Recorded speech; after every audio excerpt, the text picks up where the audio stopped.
Hello and welcome to pH Biology. Today's explainer is negative feedback, the control mechanism behind every homeostatic system in your body.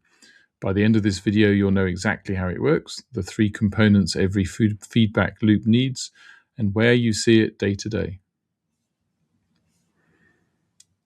Negative feedback is a mechanism where a deviation from a set point triggers a response that returns the system back to the set point. Three components.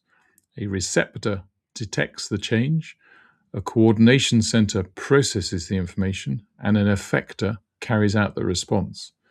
Once normal is restored, the response stops. Three things. 1.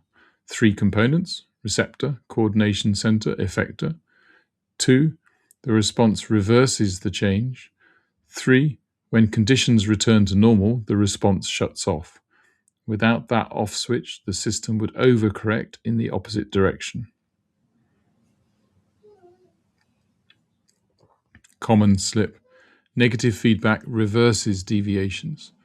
Positive feedback would amplify them, which is why positive feedback is rarer and usually dangerous in living systems.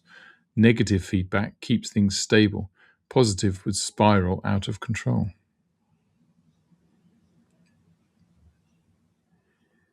Quick example: blood glucose rises after a meal. Beta cells in the pancreas, the receptor, detect the rise. Insulin, the response, is released. Liver and muscle cells take up glucose. Blood glucose falls back to normal. Insulin secretion stops.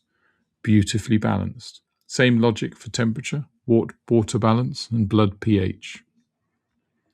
Right, if any of this is going to stick beyond this video, drop into phmaths.com. You'll find a free 4-week GCSE higher revision planner ready to download, plus the mastery workbooks.